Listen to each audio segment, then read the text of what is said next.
स्वागत है दोस्तों आपका एक बार फिर से एक नए लेक्चर में। दोस्तों आज की वीडियो में हम सभी एक नया टॉपिक स्टार्ट करेंगे, एपी कल्चर यानी कि मधुमक्खी पालन। तो इसमें हम आपको डिटेल में बताएंगे एपी कल्चर या मधुमक्खी पालन क्या है और इससे संबंधित एग्जाम में सवाल कैसे पूछा जाता है, इनका सिस्टमेटिक पोजीशन क्या है, मधुमक्खियों का हैबिट एंड हैबिटेट क्या है और सबसे लास्ट में हम आपको बताएंगे मधुमक्खियों की वो कौन कौन सी प्रजातियाँ हैं जिनका एपी कल्चर किया जाता है, यानी कि जिनका पालन करके शहद प्राप्त किया जाता है। तो बहुत ही आसान तरीके से मैंने वीडियो लिखा हुआ है और बहुत ही अच्छे से मैं आपको हिंदी भाषा में समझा दूंगा। वीडियो देखते देखते ही बहुत सारी बातें आपको याद हो जाएगी, ज़्यादा आपको मेहनत करने की कोई ज़रूरत नहीं पड़ेगी। तो आइए सबसे पहले हम देख लेते हैं मधुमक्खी पालन या एपी कल्चर की एक सूटेबल परिभाषा क्या है जिसे आप एग्जाम में दिखा सकते हैं। तो देखिए इसकी परिभाषा है, apiculture is the method of rearing of honey bees for the production of honey and wax. ध्यान से आप लोग इसे समझिए।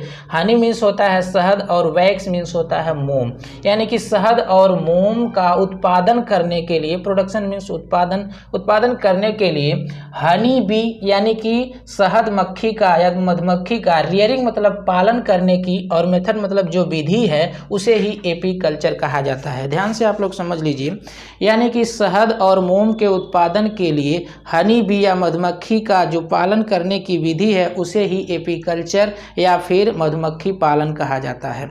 तो दोस्तों अभी बहुत सारी बातें हैं, तो कुछ इससे जुड़ी हुई बेसिक चीज़ें हैं, उन्हें हम आपको समझा देते हैं, इसके बाद फिर हम आगे चलते हैं। देखिए जो मानव है वो बहुत पुराने समय से शहद का प्रयोग करता चला आ रहा है, चाहे वो दवा के रूप में या फिर खाने के रूप में, जैसे भी हो वो पुराने समय से इसका उपयोग करता चला आ रहा है, जिसका जिक्र हमारे साहित्यिक धर्म ग्रंथों में जैसे कि वेद है, रामायण है, महाभारत है, पुराण है या चरक संहिता है, ऐसे साहित्यिक ग्रंथों में इसका जिक्र मिलता है। मधुमक्खी एक सामाजिक कीट है। मानव के अंदर जब सामाजिकता का विकास नहीं हुआ था उसके पहले भी मधुमक्खियों में सामाजिकता का काफ़ी विकास हो चुका था, यानी कि मधुमक्खियों में पहले भी सामाजिकता थी। आप मानव के इतिहास में पढ़े होंगे कि पहले मानव में सामाजिकता नहीं थी, एक मानव का दूसरे मानव से कोई ताल्लुक नहीं रहता था, अलग अलग ही रहता था और अपने खाने पीने से ही मतलब था, पड़ोसी का क्या चल रहा है इससे कोई ताल्लुक नहीं था। लेकिन बाद में धीरे धीरे मानव के अंदर जब सामाजिकता का विकास हुआ तो मानव फिर जो है समूह में रहने लगा। लेकिन मधुमक्खियों में मानव से पहले भी सामाजिकता का विकास था, वह एक दूसरे का हेल्प करना जानती थी और साथ साथ रहती भी थी। और किस तरह से एक दूसरे का हेल्प करती थी ये तो बाद में अभी आप जानेंगे, लेकिन मानव से पहले भी इनके अंदर सामाजिकता थी। जब मानव गन्ने के द्वारा चीनी का उत्पादन करने की बात नहीं जानता था या इसका विकास नहीं हुआ था, उसके पहले जब कभी मानव को अगर चीनी की आवश्यकता पड़ती थी तो वो शहद का ही प्रयोग करता था। बाकी मधुमक्खियाँ हमें कई प्रकार की शिक्षा भी देती हैं, जैसे वो एक शिक्षा देती हैं कि हमें सामाजिक रूप से रहना चाहिए और हमारे अंदर सामाजिकता होती है। ये मधुमक्खियों के इस क्रियाकलाप से पता चलता है। देखिए मधुमक्खियाँ छत्ते के अंदर क्या सामाजिकता दिखाती हैं और कैसे एक दूसरे का हेल्प करती हैं, ये तो थोड़ी सी बात बताने पर आपको समझ में नहीं आएगा। अगला वीडियो जब बताएंगे सोशल ऑर्गेनाइजेशन इन हनी बी, तब आप अच्छे से समझ पाएंगे। लेकिन मधुमक्खियों की कुछ सामाजिकता की बात आप प्रत्यक्ष देखे होंगे, जैसे जब कभी आप बचपन में बाग बगीचे में खेल रहे होंगे या आम के सीजन में आम तोड़ने के लिए आम पर पत्थर चला रहे होंगे, ऐसे समय में आपने देखा होगा कि जब कभी पत्थर आम पे न लग करके किसी मधुमक्खी के छत्ते पर लग जाता था, या कभी आपके कुछ नटखटी दोस्त होते थे वो जान करके छत्ते पर ही पत्थर चला देते थे। तो ऐसे में आपने देखा होगा कि अगर एक दो मधुमक्खियों को अगर जा करके कोई पत्थर लग गया या इसके अलावा लगा भी नहीं, केवल पास से अगर गुजर गया तो सारी मधुमक्खियां आप सबके ऊपर उमड़ पड़ती थीं।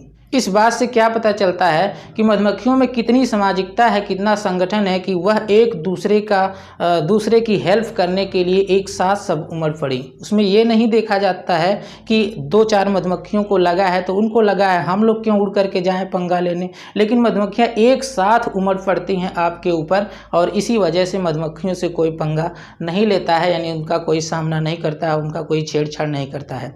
हमारे मानव समाज में अभी इतनी सामाजिकता नहीं है। आप देखेंगे अगर हमसे किसी दूर व्यक्ति का झगड़ा चल रहा है तो पड़ोसी हमारा साथ देने के लिए तैयार नहीं है। वो कहेगा इनसे चलत है तो हमके बीच में टांग लड़ौले का ज़रूरत है, मतलब वो हम बीच में वो नहीं पड़ना चाहता है। और इसी वजह से जो हमारा अपोजिट व्यक्ति है वो भी कह देता है कि हमारा इनसे चल रहा है, आप कौन होते हैं, ऐसा वो भी कह देता है।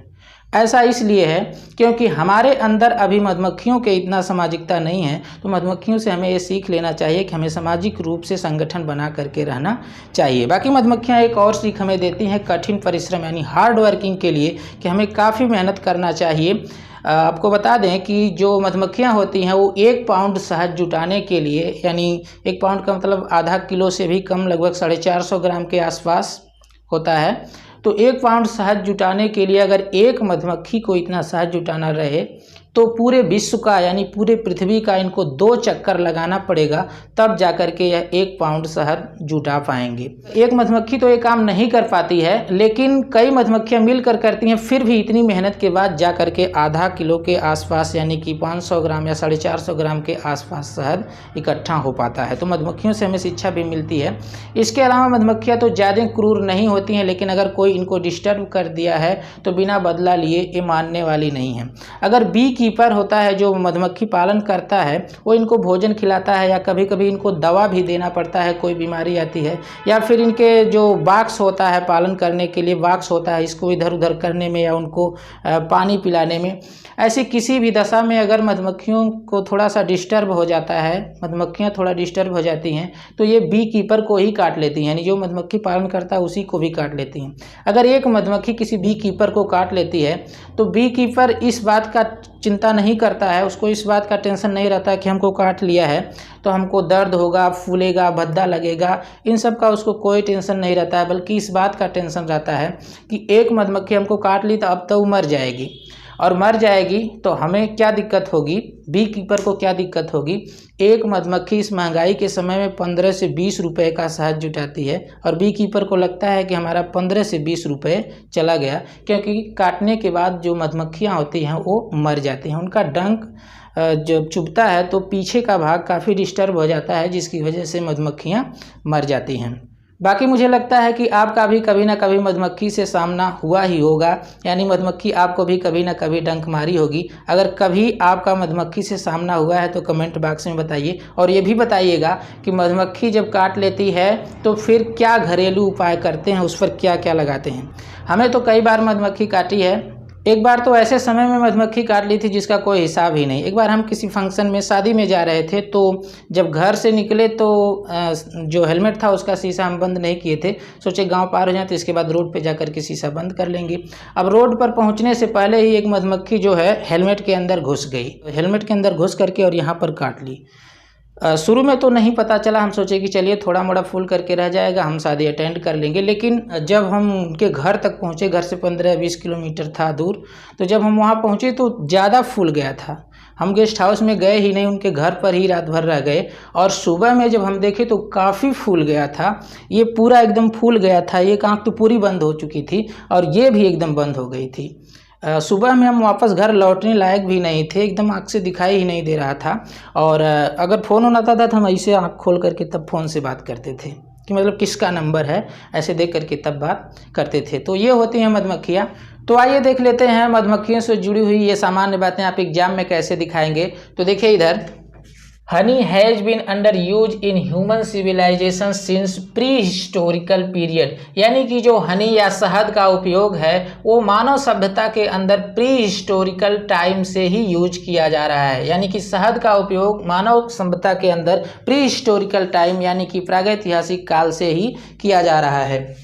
As mention in our religious literature, जैसा कि हमारा जो रिलीजियस, मेंशन का मतलब उसमें जिक्र किया गया है, और रिलीजियस लिटरेचर का मतलब हमारे धार्मिक साहित्य में, लाइक मतलब जैसे वेदाज, पुराण, रामायण, महाभारत एंड चरक संहिता, इसका जिक्र जो है हमारे साहित्यिक धर्म ग्रंथों में किया गया है। जैसे जैसे क्या क्या है यहाँ पर आपने देख लिया, वेद है, पुराण है, रामायण है, महाभारत, चरक संहिता जैसे धार्मिक ग्रंथों में इसका जिक्र किया गया है। आगे फिर आप लिख देंगे, the highly evolved social organization of bees had been stabilize before the existence of मानव रेस, यानी कि मानव प्रजातियों के अंदर जब सामाजिकता का विकास हुआ उसके पहले से ही मधुमक्खियों के अंदर हाईली इवॉल्व्ड सोशल ऑर्गेनाइजेशन, पूरी तरह से विकसित प्रकार की सामाजिकता थी। आगे फिर आप देख लीजिए, आप लिख देंगे, the bee keeping in United State यानी कि जो मधुमक्खी का पालन है वो कहाँ कहाँ, तो United state, Canada, Australia and New Zealand has achieve successful. यानी कि जो बी कीपिंग है, मधुमक्खी का पालन है, वो इन देशों में जैसे कि United state, Canada, Australia and New Zealand जैसे देशों ने मधुमक्खी पालन के क्षेत्र में काफ़ी सफलता हासिल कर ली है, यानी कि सफलता प्राप्त कर लिया है। लेकिन भारत इसमें नहीं है, क्योंकि भारत में कोई मधुमक्खी पालन के लिए इंटरेस्ट नहीं लेता है। काफ़ी दूर दूर तक एक आध दो आपको मधुमक्खी पालन दिख जाएंगे। वैसे तो मुझे लगता है शायद कुछ लोग मधुमक्खी पालन कभी देखे भी नहीं होंगे। तो भारत के बारे में आप क्या लिख देंगे, the India people do not take interest in bee keeping commercially, यानी बड़े लेवल पर, कमर्शियली का मतलब बड़े लेवल पर, बेचने के लेवल पर या पैसे कमाने के लेवल पर जो बी कीपिंग है उसमें इंडिया पीपुल यानी भारतीय लोग डू नॉट टेक इंटरेस्ट, कोई भी इसमें इंटरेस्ट नहीं लेते हैं, यानी रुचि नहीं रखते हैं। But only for their routine use, केवल इतना ही मिल जाए साथ कि दैनिक जीवन में जब कभी इसकी ज़रूरत पड़े तो मिल जाए, बस इतने से ही मतलब रखा जाता है। बड़े लेवल पर मधुमक्खी पालन करने से कोई इंटरेस्ट नहीं रखता है भारत के अंदर। आगे, since honey is produce by Honey बीज, अब आपको पता चल गया होगा इस प्रकार की जो हनी है वो प्रोड्यूस किया जाता है हनी बीज का मतलब शहद मक्खी के द्वारा। A detailed study of the biology of honey bees is essential for successful apiculture. अगर किसी को सक्सेसफुल एपीकल्चर करना है यानी सफलतापूर्वक मधुमक्खी पालन करना है तो इसेंशियल मतलब यह आवश्यक है कि डिटेल स्टडी कर लीजिए मधुमक्खी की बायोलॉजी की, यानी मधुमक्खी की क्या बायोलॉजी है इसका अगर आप डिटेल स्टडी किए रहेंगे तभी आप मधुमक्खी पालन में सफल हो पाएंगे, वरना आप सफल नहीं हो सकते हैं। इसलिए मैंने डायरेक्ट जो है बी कीपिंग यानी मधुमक्खी पालन से नहीं शुरू किया है ये टॉपिक। पहले आप मधुमक्खी की बायोलॉजी समझ लीजिए कि मधुमक्खी की बायोलॉजी क्या है, इसके बाद ही आप मधुमक्खी पालन करने में सफल होंगे। पढ़ने का यही तरीका भी है। तो देखिए, इसकी बायोलॉजी समझने के लिए सबसे पहले आप एक हेडिंग डालेंगे हनी बीज यानी कि शहद मक्खी या मधुमक्खी, और इसमें एक पहली हेडिंग डाल देंगे क्लासिफिकेशन। इसका सबसे पहले आप क्लासिफिकेशन समझ लीजिए। तो देखिए, इसका जो फाइलम है वो आर्थ्रोपोडा है, यानी कि आर्थ्रोपोडा के अंदर इसे रखा गया है। और आपको पता है सभी इंसेक्ट आर्थ्रोपोडा के अंदर रखे गए हैं। और इनका क्लास इंसेक्टा है, आर्डर हाइमेनोप्टेरा है, फैमिली एपिडी है और जीनस एपिस है। तो ये आप याद कर लीजिए, एक दो बार लिखेंगे तो याद हो जाएगा और एग्जाम में भी आप इसे दिखा दीजिएगा। जीनस एपिस है और एपिस के अंदर जो है स्पीसीज, कई स्पीसीज है। यहाँ पर मैं अभी स्पीसीज को क्रमशः 4 स्पीसीज के बारे में बताऊंगा। तो क्लासिफिकेशन हेडिंग डालने के बाद जब ये लिख देंगे तो फिर इसके बाद आप हेडिंग डाल देंगे हैबिट एंड हैबिटेट। अब मधुमक्खियों का वास स्थान और स्वभाव पढ़ना है, यानी कि मधुमक्खियों का वास स्थान ये कहाँ रहती हैं और किस प्रकार का इनका नेचर है, किस प्रकार का इनका स्वभाव है। तो नीचे आप लिख देंगे honey bees are highly organized social insect. जो हनी बी यानी कि शहद मक्खी है वो पूरी तरह से इनके अंदर विकसित प्रकार का सामाजिक संगठन पाया जाता है। सोशल ऑर्गेनाइजेशन का मतलब सामाजिक संगठन इनके अंदर पूरा विकसित तरह का, यानी कि हाईली बहुत उच्च प्रकार का पाया जाता है। And reported from all over the world, और पूरे विश्व में इनको रिपोर्ट किया गया है, यानी कि विश्व का कोई भी पार्ट बचा नहीं हुआ है जहां पर मधुमक्खियां न पाई जाएं। इन्हें पूरे विश्व भर में रिपोर्ट किया गया है, देखा गया है। कुल मिलाकर समझिए इन्हें पूरे विश्व भर में पाया जाता है। इसके बाद फिर है ऑल दो, यद्यपि they are active throughout the year. सामान्यतः तो ये पूरे वर्ष भर एक्टिव रहते हैं, बट इन विंटर, लेकिन ठंडी के सीजन में, विंटर सीजन का मतलब ठंडी के सीजन में, दे डू लिटिल वर्क, ये बहुत कम काम करती हैं। दे डू लिटिल वर्क यानी कि ठंडी के सीजन में बहुत कम काम करती हैं। हम लोग भी ठंडी के सीजन में कम काम करते हैं। इनके पास तो कोई प्रोटेक्शन नहीं है तो ये ठंडी में काफ़ी कम काम करते हैं। ठंडी में कम काम करने का मतलब एक कम शहद लाते हैं, मतलब किसी तरह से इनका दिनचर्या बीत जाए उतना ही शहद लाते हैं, छत्ता नहीं भर पाते हैं। और अपनी अगली जनरेशन का प्रोडक्शन भी कम करते हैं, यानी कुल मिलाकर समझिए कि छत्ते के अंदर मधुमक्खियों की संख्या भी कम रहती है ठंडी के सीजन में, और शहद भी काफ़ी कम रहता है। तो ठंडी के सीजन में काफ़ी कम एक्टिव रहती हैं। At the time of flowering, यानी जब फ्लावरिंग का समय आता है, फ्लावरिंग का मतलब स्प्रिंग सीजन जब आता है, बसंत ऋतु, they prepare strong colony with honey rich comb. जब स्प्रिंग सीजन आता है तो यह प्रिपेयर का मतलब तैयार कर देती हैं एक स्ट्रॉन्ग कॉलोनी, एक बहुत बड़ी अपनी कॉलोनी, अपनी बहुत बड़ी संख्या बना लेते हैं, काफ़ी इनकी संख्या बढ़ जाती है और छत्ते को हनी से रिच कर देते हैं, यानी छत्ते को पूरी तरह से शहद से भर देते हैं। तो स्प्रिंग सीजन में यह अपनी बड़ी स्ट्रॉन्ग कॉलोनी भी तैयार कर लेते हैं और कॉम्ब यानी छत्ते के अंदर हनी का मतलब शहद भी, रिच का मतलब काफ़ी मात्रा में भर देते हैं। और इसके बाद है दे एग्जिबिट पॉलीमार्फिज्म। ये बात आप याद रखिएगा, बहुत ही इंपॉर्टेंट है। ये पॉलीमार्फिज्म यानी बहुरूपता भी एग्जिबिट यानी प्रदर्शित करते हैं। इनके अंदर बहुरूपता होती है। एक छत्ते के अंदर देखेंगे तो 3 तरह की मधुमक्खियाँ मिलेंगी। उसमें क्वीन यानी कि रानी, ड्रोन मतलब राजा या फिर मेल जिसे कहेंगे, और वर्कर्स, काफ़ी मात्रा में वर्कर पाए जाते हैं। वर्कर का मतलब जो काम संचालित करते हैं, वर्कर। ये क्वीन क्या है, किंग क्या है, यानी ड्रोन क्या है, वर्कर क्या है, इसके लिए एक अलग वीडियो है, वहाँ पर आप अच्छे से समझ जाएंगे। यहाँ पर सिर्फ इतना ही जान लीजिए कि इनके अंदर पॉलीमार्फिज्म पाया जाता है। और पॉलीमार्फिज्म का मतलब कि एक ही छत्ते के अंदर कई तरह की मधुमक्खियों का पाया जाना। तो 3 तरह की मधुमक्खियां पाई जाती हैं, पॉलीमार्फिज्म जो है प्रदर्शित करते हैं। And good division of labour, ये भी बात काफ़ी इंपॉर्टेंट है। गुड डिवीजन ऑफ लेबर की वजह से ही इन्हें सोशल इंसेक्ट या सामाजिक कीट कहा जाता है। गुड डिवीजन ऑफ लेबर क्या है कि जिसका जैसा काम है उनका उसी हिसाब से विभाजन कर दिया गया है, उन्हीं हिसाब से उनको छत्ते में जगह दिया गया है, उन्हीं हिसाब से उनको भोजन दिया जाता है, यानी जिस प्रकार का जिसका काम है उसी प्रकार से उनका नाम दे दिया गया है। तो गुड डिवीजन ऑफ लेबर यानी कि श्रम विभाजन, काम के आधार पर उनका विभाजन कर दिया गया है। अंडे देने वाली जो मधुमक्खी होती है उसको क्वीन यानी रानी कहते हैं। फर्टिलाइजेशन करने वाला ड्रोन, और बाहर के सारे और अंदर के सारे काम को संचालित करने वाली मक्खियों को वर्कर कहा जाता है। तो जैसा उनका काम है वैसा उनको नाम दे दिया गया है, विभाजित कर दिया गया है, और इसी वजह से इनको सामाजिक कीट कहा जाता है या सोशल इंसेक्ट कहा जाता है। आगे देखिए, the bee hive with 1000 of individual, यानी कि जो बी हाइव का मतलब जो मधुमक्खी का छत्ता है, मक्खी का छत्ता, bee hive with 1000 of individual, इनके पास हजारों, इनके छत्ते में हजारों इंडिविजुअल होते हैं, हजारों मक्खियां होती हैं। एंड हैंगिंग डाउन, और इनका छत्ता लटकता रहता है। हैंगिंग मतलब लटकना, डाउन का मतलब नीचे की तरफ। From the branch of tree यानी पेड़ की शाखाओं से। एंड सीलिंग ऑफ हाउस, और घर के छत से, यानी कि इनके छत्ते को आप पेड़ से या फिर घर के छत से लटकते हुए देखे होंगे आप कभी ना कभी, या पुराने घरों के खंडहरों में देखे होंगे, या पुराना पेड़ है उस पर से भी आप लटकते हुए देखे होंगे इसके छत्ते को, और उसमें हजारों की संख्या में मधुमक्खियां पाई जाती हैं। तो ये हो गया। और आगे देख लीजिए, the worker communicate information for the location of food source through the visual dance called language of we। देखिए, जो मधुमक्खियाँ होती हैं, इस बात को आप ध्यान से समझिए, जो मधुमक्खियाँ होती हैं वो आपस में कम्युनिकेट करती हैं, बातचीत करती हैं। बातचीत करते समय फालतू की बातचीत थोड़े ना करती हैं, ये एक दूसरे से सूचना लेती हैं, इन्फॉर्मेशन लेती हैं, इन्फॉर्मेशन देती हैं। और ये इन्फॉर्मेशन किस चीज़ की होती है, किस चीज़ की सूचना होती है?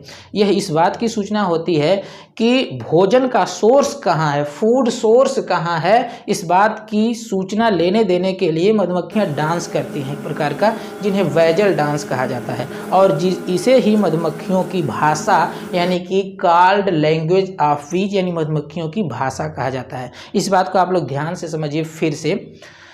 मधुमक्खी तो छत्ते में रहती है, लेकिन कुछ मधुमक्खियां छत्ते से बाहर उड़ जाती हैं भोजन का पता लगाने। और मान लीजिए मधुमक्खियां देर तक गई उड़कर, मतलब दूर तक उड़ कर के गई और देर तक उधर ही रह गई, और आधे घंटे बाद मान लीजिए जब मधुमक्खी लौटी कहीं पर फूड सोर्स खोज करके, मान लीजिए कि कहीं कोई बाग बगीचा है, ज़्यादा मात्रा में वहाँ फूल खिले हुए हैं ज़्यादा संख्या में, तो फिर जो है उधर से मधुमक्खियाँ छत्ते के पास आएंगी, तब उनको हम लोगों की तरह से बोलने की तो कैपेसिटी है नहीं कि कह देंगे कि चलो वहाँ पर फूल खिला हुआ है वहाँ से शहद लाया जाए, ऐसे तो मधुमक्खियाँ कह नहीं पाएंगी। तो मधुमक्खियाँ अपनी भाषा में क्या करती हैं कि डांस करने लगती हैं, इस प्रकार का डांस करती हैं। अब डांस कितने तरह का होता है, किस प्रकार से करते हैं, ये अलग टॉपिक है, इसको हम बाद में बताएंगे। बस यहाँ पर आप यही समझ लीजिए कि जब भोजन का पता लगा करके मधुमक्खियाँ आती हैं तो एक प्रकार का डांस करती हैं। डांस करके अब छत्ते के अंदर जो मधुमक्खियाँ हैं उनको बता देती हैं कि भोजन कहाँ है, और इनका डांस देख करके मधुमक्खियाँ समझ भी जाती हैं कि आखिर भोजन कहाँ है। और जब वो आगे आगे उड़ती चली जाती हैं या वो न भी जाएं तो भी छत्ते के अंदर की मधुमक्खियाँ उस फूड सोर्स यानी फ्लावर वगैरह के पास पहुंच जाएंगी। तो इन्हें मधुमक्खियों की भाषा कहा जाता है। यही बात आप यहाँ पर लिखे हैं।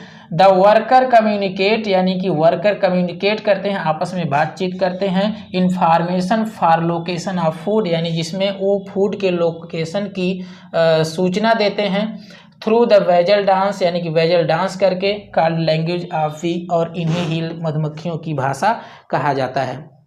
तो इसके बाद आप देखिए, अब ये जो चीज़ें थी जनरल थी, एक सवाल के रूप में ये तो कभी कह करके नहीं पूछा जाता है कि मधुमक्खियों का हैबिटेट दिखाइए, जनरल बातें बताइए, या इसकी परिभाषा लिखिए, या क्लासिफिकेशन लिखिए। ये चीज़ें तो कह करके पूछा नहीं जाता है। लेकिन अब यहाँ से जो चीज़ें हैं इसे बार बार एग्जाम में पूछा गया है। अब देखिए सवाल कैसे पूछा जाता है। Give short account of the species of honey bee, यानी कि जो हनी बी या शहद मक्खी है इसके स्पीसीज का एक शॉर्ट अकाउंट दीजिए, यानी कि एक शॉर्ट नोट लिखिए, एक छोटी टिप्पणी करिए कि मधुमक्खियों की कौन कौन सी प्रजातियां हैं जिनका कल्चर करके साथ प्राप्त किया जाता है। तो देखिए 4 स्पीसीज के बारे में मैंने यहाँ पर दिखाया हुआ है। अब देखिए, अब पहले तो आप हेडिंग डाल देंगे आंसर में स्पीसीज ऑफ हनी बीज, यानी कि मधुमक्खियों की प्रजातियां या फिर उनकी स्पीसीज। अब देखिए आप आगे लिख देंगे 4 species of honey bees are reported, यानी जो मधुमक्खियों की हैं टोटल 4 स्पीसीज मुख्य रूप से रिपोर्टेड हैं, जिनको नीचे दिखाया जा रहा है। पहली स्पीसीज है एपिस डॉर्सेटा, दूसरी स्पीसीज है एपिस इंडिका, तीसरी स्पीसीज है एपिस फ्लोरिया, और चौथी स्पीसीज है एपिस मेलिफेरा। अब देखिए जो पहली स्पीसीज है इसके बारे में आप थोड़ा ज़्यादा लिख देंगे क्योंकि कई इसकी खास बातें हैं। तो आप हेडिंग डाल देंगे एपिस डॉर्सेटा, और इसको राक भी कहते हैं या पहाड़ी मक्खी भी कहते हैं। इसके बारे में आप लिख देंगे दिस इज लार्जेस्ट बीज अबाउट 20 mm इन लेंथ, यह लार्जेस्ट भी है यानी सबसे बड़ी मक्खी है यही, यह इसकी साइज जो होती है 20 mm होती है इसकी लंबाई। सो नेम्ड ए जायंट हनी बीज, इसलिए इसको जायंट हनी बीज कहते हैं। जायंट हनी बीज का मतलब महामधुमक्खी, जायंट का मतलब कोई चीज़ जो बड़ी हो, ज़्यादा बड़ी हो। वैसे आप डिक्शनरी में सर्च करेंगे तो लिख देगा राक्षस, लेकिन मधुमक्खी राक्षस तो होती नहीं है। यहाँ पर जायंट का मतलब काफ़ी बड़ा होना, अब जो काफ़ी बड़ा होता है उसी को ना राक्षस कहेंगे। तो यहाँ पर जायंट का मतलब काफ़ी बड़ा होना, यानी जायंट हनी बी का मतलब महामधुमक्खी। एंड आल्सो कॉल्ड सारंग मक्खी, से एक नाम और देखते हैं सारंग मक्खी। आप अपने गांव देहात की भाषा में सुने होंगे, सारंग मक्खी का मतलब सरंगवा मक्खी, काफ़ी बड़ी बड़ी होती हैं, हाड़े जैसी होती हैं। अभी अगर इसका छत्ता लोग देखते हैं तो काफ़ी डर जाते हैं और कह देते हैं इनको डिस्टर्ब मत करिएगा, सरंगवा हैं, ये मार देंगी और दौड़ा लेंगी, किसी कीमत पे छोड़ने वाली नहीं है। और एक अगर मधुमक्खी सारंग मक्खी अगर डंक मार देना तो काफ़ी फूल जाता है और काफ़ी दर्द भी होती है। अगर 100 मक्खियाँ मिल करके सारंग किसी को मार देना तो उसकी जान भी चली जाएगी, काफ़ी खतरनाक होती हैं ये। तो इन्हें सारंग मक्खी भी कहा जाता है। This bees produce maximum amount of honey, ये मक्खियाँ काफ़ी मात्रा में शहद प्रोड्यूस करती हैं। In comparison to other species, अन्य स्पीसीज की तुलना में, ये जो अन्य स्पीसीज है इनकी तुलना में ये काफ़ी शहद स्टोर करती हैं अपने छत्ते के अंदर। कितना करती हैं ये देख लीजिए। ए सिंगल कॉम्ब में प्रोड्यूस 60 पाउंड ऑफ हनी, एक ही कॉम्ब में, कॉम्ब मीन्स छत्ता, मात्र एक छत्ते में 60 पाउंड हनी यानी शहद को इकट्ठा कर सकती हैं मक्खियाँ। 60 पाउंड जानते हैं कितना होगा, 25 kg के आसपास हो जाएगा। तो इतना शहद ये एक ही छत्ते में स्टोर कर लेती हैं, सोचिए कितना ज़्यादा। The workers are very smart, इनके जो वर्कर होते हैं ना, मधुमक्खियों की 3 कास्ट होती है, किंग, क्वीन और वर्कर। 3 जो है इसकी कास्ट होती है, जिसमें वर्कर इनमें काफ़ी स्मार्ट होते हैं। एंड पॉलिनेट 12,000 फ्लावर डेली, 12,000 फूल को डेली पॉलिनेट कर देते हैं। पॉलिनेट का मतलब पॉलिनेशन कराना, जो एंथर के अंदर पॉलन ग्रेन होता है उसे उठाकर लाकर स्टिग्मा पर रखना, ये पॉलिनेशन कहलाता है। ये पौधों में प्रक्रिया होती है, आप इसके बारे में भली भांति जानते होंगे। तो एक दिन के अंदर ये 12,000 फ्लावर को पॉलिनेट कर देते हैं। अभी देखिए, एक बात मैं आपको बता दूं कि मधुमक्खियां शहद तो देती हैं, लेकिन साथ साथ एक काम और करती हैं, पॉलिनेशन का काम करती हैं, यानी कि परागण करवाती हैं मधुमक्खियां।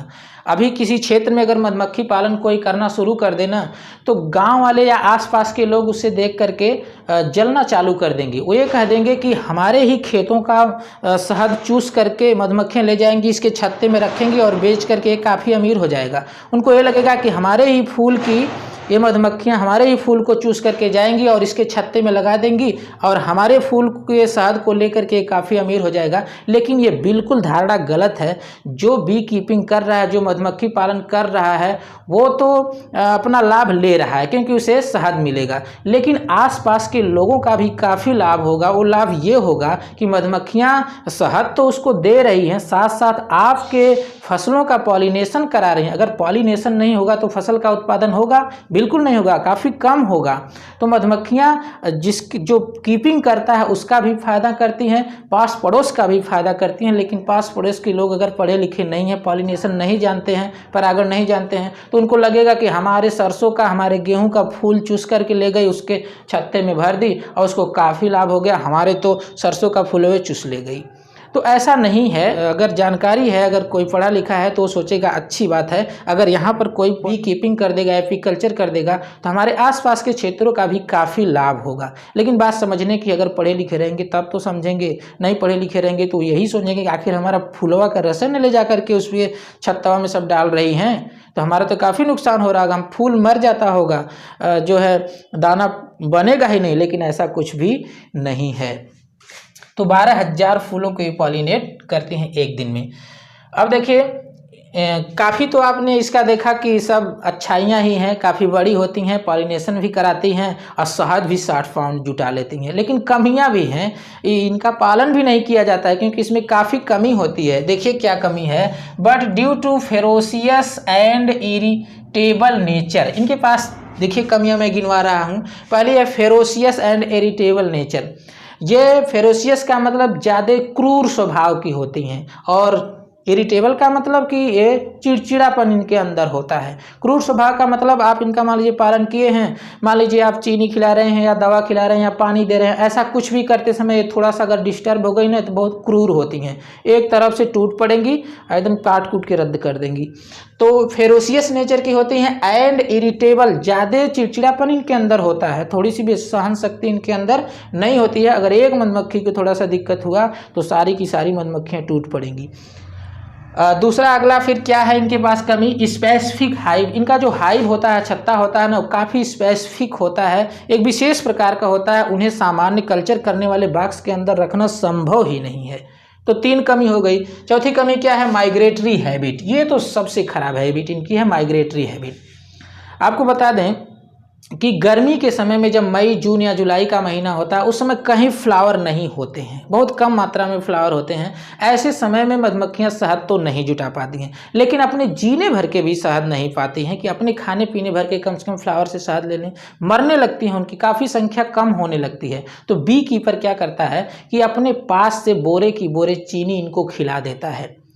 कई बोरे, लाखों की चीनी इन्हें मई जून के महीने में खिलाना पड़ जाता है, इसलिए कि अगर हम मई जून के महीने में इन्हें खिला पिला करके किसी तरह से जिंदा रख देंगे ना, तो फिर जब स्प्रिंग सीजन आएगा, बसंत ऋतु आएगी, तो ये हमारे लिए, हम अगर इन्हें 1 लाख का खिला देंगे ना, तो ये हमारे लिए दसनों लाख का जो है ये शहद जुटा करके रख देंगी छत्ते में, जिनका हमें काफ़ी लाभ होगा। तो बी कीपर क्या करता है, इन्हें खिलाता है चीनी या फिर और इस तरह से चीनी या गुड़ जो भी हो खिला सकता है। ऐसे समय में अगर मान लीजिए आपने इनको चीनी खिलाने में अगर थोड़ा सा लेट कर दिया ना, मान लीजिए कि 8 बजे प्रतिदिन चीनी खिलाते हैं, एक दिन थोड़ा सा लेट हो गया, आप कहीं चले गए या आपके वर्कर घर से नहीं आए, ऐसी दशा में अगर उन्हें थोड़ा लेट हो गया ना, तो सब रिसिया के भाग जाएंगी, एकदम छत्ता छोड़ करके सब उड़ जाएंगी सारी मक्खियाँ, और एक छत्ते से अगर उड़ी ना तो सब की सब उड़ जाएंगी और आपका पूरा एकदम छत्ता खाली हो जाएगा, लाखों करोड़ों का आपका नुकसान हो सकता है। तो ये माइग्रेटरी हैबिट की होती हैं। थोड़ी सी कमी हुई, थोड़ा सा किसी चीज़ का अगर दिक्कत हुआ, मान लीजिए वहाँ का इन्वायरमेंट चेंज हो गया या फिर सही से भोजन नहीं मिला या छत्ते को कोई डिस्टर्ब कर दिया, तो ऐसी दशा में एक छत्ते से निकलेंगी मधुमक्खियाँ तो सारी की सारी उड़ गई, आपका छत्ता खाली छत्ता ही बचा, एक भी मधुमक्खी नहीं बची। तो बताइए इस मधुमक्खी को पालन करना सही रहेगा? बिल्कुल नहीं सही रहेगा। तो इन सभी कमियों के कारण migratory habit it is very difficult to domestication, इनका डोमेस्टिकेशन करना, इनका पालन करना, इनका कल्चर करना काफ़ी कठिन होता है। कोई रिस्क ही नहीं लेना चाहता है। कौन रिस्क लेगा? अभी एक दिन आप रोज़ रोज़ खिला रहे हैं, पूरे मई जून के महीने में लाखों का आपने चीनी खिला दिया और जब शहद देने की बात हुई बस उड़ गई फुर से सब, तो फिर आप कहाँ खोजने जाएंगे? चलिए आगे है दूसरी जो इसकी स्पीसीज है वो एपिस इंडिका है, और इसका एक नाम और देते हैं इंडियन बी और एपिस डॉर्सेटा का राग बी। तो इंडियन बी या फिर एपिस इंडिका जो है उसके बारे में आप लिख देंगे commonly found in forest and plain region, सामान्यतः या जंगली क्षेत्रों में या फिर मैदानी भागों में पाई जाती है। फॉरेस्ट का मतलब जंगल वाले रीजन में एंड प्लेन रीजन का मतलब मैदानी भागों में पाई जाती हैं। ऑफ इंडिया मतलब भारत के। This is slightly smaller than Apis dorsata, यानी जो एपिस डॉर्सेटा आपने अभी देखा है इससे थोड़ा सा छोटी होती हैं। They prefer to live in dark place, ये अंधेरे वाले स्थान पर रहना ज़्यादा पसंद करती हैं। प्रीफर का मतलब पसंद करती हैं, लाइव मतलब रहना, इन डार्क प्लेस का मतलब अंधेरे वाले स्थान पे। एंड कंस्ट्रक्ट कॉम्ब, और छत्ता बनाती हैं। कहाँ बनाती हैं? एट प्रोटेक्टेड प्लेस, सुरक्षित जगह पर ये अपना छत्ता बनाती हैं। लाइक जैसे, अब वो कहाँ कहाँ बनाती हैं? कैविटीज ऑफ ट्री ट्रंक, मोटे, कभी आप देखे होंगे मोटा पेड़ जो होता है, बहुत पुराना पेड़ जैसे बरगद का है या पीपल का है या आम का भी हो सकता है, ऐसे पेड़ जब बहुत पुराने होते हैं तो उनके अंदर कैविटी बन जाती है, कोतड़ बन जाता है, खोखला हो जाता है। तो ऐसे खोखले के अंदर, ऐसे कैविटी के अंदर भी ये अपना छत्ता बनाती हैं, जिन्हें कहते हैं कैविटी ऑफ ट्री ट्रंक। आगे देखिए ट्री ट्रंक में, और इसके बाद फिर मड वाल्स का मतलब मिट्टी की बनी हुई दीवार पर भी ये अपना छत्ता बनाते हैं। अर्थन पॉट्स, अगर मिट्टी का बना हुआ कोई बड़ा सा घड़ा है जिसका आप घर में कोई ज़रूरत नहीं रह गई है, अब तो घर में रखे हुए घड़े की कोई ज़रूरत न रही। अगर किसी के घर में बड़ा सा घड़ा है तो समझिए कि रोज़ दिक्कत ही करता है, और दिक्कत करते करते कभी उसे बाहर भी रख दिया जाता है।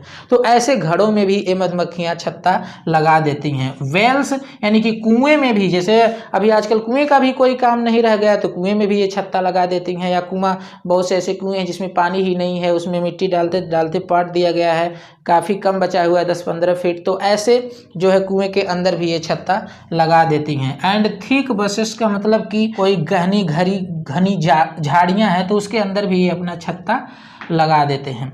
और इसके बाद है this species is very gentle, ये स्पीसीज काफ़ी बुद्धिमान होती है। वेरी जेंटल का मतलब काफ़ी बुद्धिमान होती है इन नेचर, यानी कि स्वभाव से। So can be domesticate easily, इस प्रकार इन्हें बहुत ही आसानी से डोमेस्टिकेट किया जा सकता है। The production of honey is much less, that is 6 से 7 पाउंड पर कॉम्ब। इनका जो प्रोडक्शन है शहद का वो मच लेस मतलब काफ़ी कम होता है, यानी केवल 6 से 7 पाउंड यानी 3 kg के आसपास ये शहद जो है बना पाते हैं एक छत्ते के अंदर। इसकी तुलना में देखिए कहाँ 60 पाउंड, कहाँ 6 पाउंड। तो इसके अंदर अच्छाइयाँ तो हैं, काफ़ी शहद जुटाती हैं, लेकिन इधर कमियाँ भी तो हैं। और इसके अंदर कमियाँ तो नहीं हैं लेकिन शहद काफ़ी कम देती हैं। तो लोग इसी को, रिस्क कौन ले, इसी को ज़्यादा से ज़्यादा कल्चर के रूप में यूज किया जाता है। अभी इससे भी ज़्यादा तो ये लास्ट वाली भी है, इसको भी यूज किया जाता है। तो अभी देखिए अगली स्पीसीज है एपिस फ्लोरिया है, इसको लिटिल भी कहते हैं। इसमें आप लिख देंगे this is a smaller than Apis indica, ये इससे भी छोटी होती है। And produce very small amount of Honey, और बहुत कम मात्रा में हनी प्रोड्यूस करते हैं, यानी शहद इकट्ठा कर पाते हैं। The bees are not of gregarious nature, यानी जो ये मधुमक्खी है, ये बीज है, ये ज़्यादा ये ग्रिगेरियस नेचर का नहीं होती, यानी झुंड में रहना पसंद नहीं करती हैं, अकेले अकेले छत्ता बनाती हैं। तो यहाँ पर आप लिख देंगे एंड फार्म सिंगल काम, एक अकेला छत्ता बनाती हैं। Due to its docile nature, इनका जो विनम्र स्वभाव है, डोसाइल नेचर का मतलब इनका विनम्र स्वभाव है। एंड रेयर स्टिंगिंग, और रेयर स्टिंगिंग करती हैं, कभी कभार किसी को मार देती हैं या काट लेती हैं, नहीं तो ऐसा नहीं है, बहुत कम स्टिंगिंग करती हैं। स्टिंगिंग बिहेवियर यानी कि ये डोसाइल विनम्र स्वभाव की होती हैं और बहुत ही कम डंक मारती हैं। इसकी वजह से the comb can be remove, इनका छत्ता आसानी से रिमूव किया जा सकता है, निकाला जा सकता है ईजली, आसानी से, फॉर हनी एक्सट्रैक्शन, मतलब शहद को निकालने के लिए। अगला देख लीजिए है आखिरी मधुमक्खी। तो देखिए, it is found to be best species for commercial purpose, commercial purpose के लिए या मधुमक्खी पालन के लिए बेस्ट स्पीसीज है एपिस मेलिफेरा। सवाल में भी पूछा जा सकता है। क्यों? तो due to their docile nature they can be domesticate easily, इनके विनम्र स्वभाव के कारण इन्हें आसानी से डोमेस्टिकेट किया जा सकता है। लेकिन इनके पास भी कमी क्या है? This be also produce less amount of honey, ये मधुमक्खी भी काफ़ी कम मात्रा में शहद को प्रोड्यूस करती हैं, शहद को ला करके रखती हैं। तो दोस्तों, ये इस वीडियो के माध्यम से हम आपको मधुमक्खी से थोड़ा सा परिचित करवाए हैं। अभी बहुत सारी इम्पॉर्टेंट बातें मधुमक्खी से संबंधित बाकी रह गई हैं। अगले वीडियो में हम आपको बताएंगे मधुमक्खियों के अंदर सोशल ऑर्गेनाइजेशन यानी सामाजिक संगठन कैसे होता है। बहुत सारी विशेष बातें हम आपको बताएंगे। अगर आप नहीं सुने होंगे तो आप सर पे हाथ रख लेंगे। बहुत इंपॉर्टेंट चीज़ें हम आपको नेक्स्ट वीडियो में बताएंगे। तब तक के लिए जय हिंद।